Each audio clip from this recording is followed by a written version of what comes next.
does this make Cleveland a top 3 seed in the East, and does it make them a championship contender? Yes to both, and what a shocker.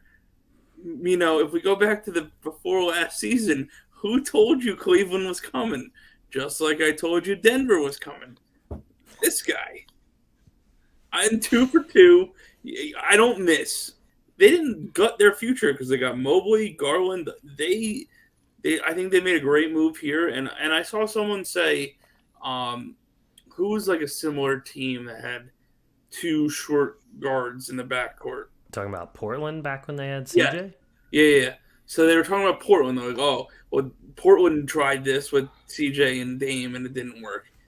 But what the Cavaliers have is what Portland didn't have. And it's 2 interior rim-protecting big men in Mobley and Jared Allen that, okay, you get past our 2 little guards, we have the Twin Towers down there that will block everything that comes their way. So I think Cleveland's set up for a big season. I think 60 wins is not out of the realm of possibility. I think they'll probably get like 54 wins, but I'm all in on the Cleveland Cavaliers for 2022, 2023. And I mean, think of too who they have on the bench. They got Kevin Love on the bench. They have Okoro who can play. They have Ricky Rubio when he comes back from his knee injury. He'll add something, especially if he makes it back for the postseason. So they're pretty deep. That's true. And Mike's 100% right though when he says that, like, when you look at the Blazers when they had, CJ and Lillard, they didn't have Jared Allen and Mobley under the basket. Yeah. You kidding me? I mean, no, that's true. I mean, the best different. They had was Nurkic. You also didn't mention they have Karis LeVert. Yeah, but I mean, I honestly think that like LeVert is the latest things I was reading about LeVert was that they're not in a rush to sign him to an extension, or he's not a priority for them, and he's a good player, but I mean, he's street clothes. He's not dependable.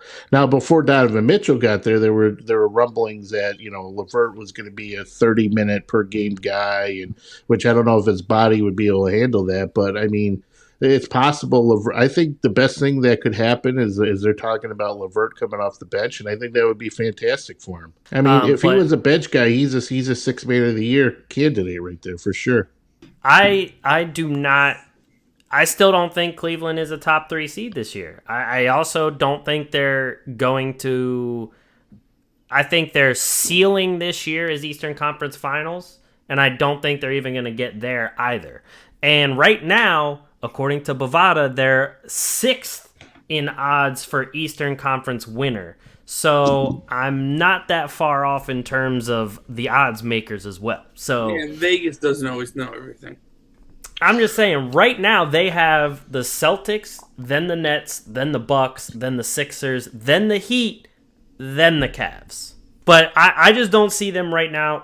Well, I mean, we haven't seen Mitchell gel with any of these guys just yet. But also, when was the last time Mitchell played with a wing player and or guard that is at the level of Darius Garland? I don't think it's been ever.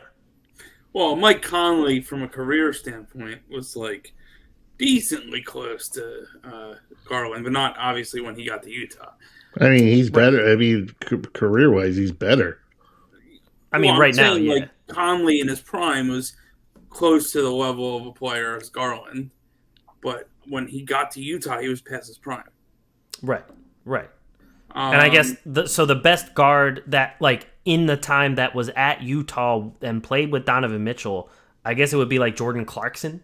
Don't get me wrong, Mike Conley still can run an offense. Like, he's still a floor general type of point guard, but not one with a higher usage of Darius Garland. On top of that, we've seen him play with Rudy Gobert, but Rudy Gobert was like all defense. So like with Jared Allen, that's probably like a good comparison, but we haven't seen him play with a guy like Evan Mobley.